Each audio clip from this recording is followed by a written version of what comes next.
Hello, good night, good day. Don't play with it, don't play with it, don't play with it, don't play with it. Up this early to go all the way to Miami for a follow-up appointment after retina surgery. Let's go. I live about 2.5 hours away from the hospital that I needed to go to for my last follow-up. So what me and my mom did, she came with me on this doctor's appointment. We drove to West Palm Beach and took the train to Miami. Back in December, I experienced an extreme tear in my retina where there were 2 tears connected by fluid. So I had to have what's called a vitrectomy, where they basically had to take all of the jelly out of my right eye and filled it with a gas bubble, which I then had to lay face down for 7 days after the surgery in order for the bubble to push up on my retina for it to be reattached. After 7 days, I went back to Miami and they, said that the retina is reattached, but I still had to take it easy from that point, which was still in December, all the way until February when the bubble finally disappeared out of my eye.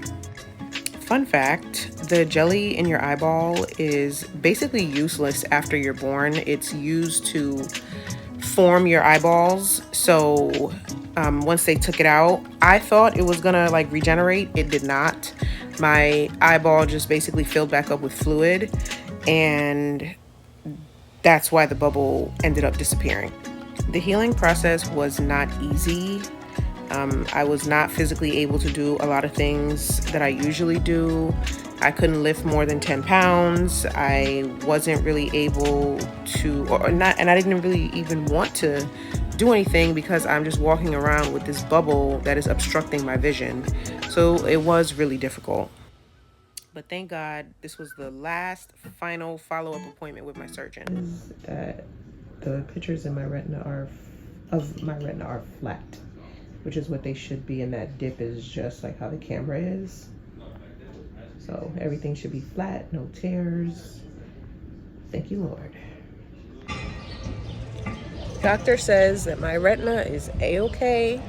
It's no longer falling off the bone, and I am good to go for all my adventures, so I am ready to share. And when I say ready, I meant ready, because I had a trip planned that I had to cancel because I could not fly with the bubble in my eye. So basically from December to February, I was out of commission. The year did get off to a rough start, I'm not gonna lie, but I'm healed through the grace of God, and I'm really just ready for a little bit of everything.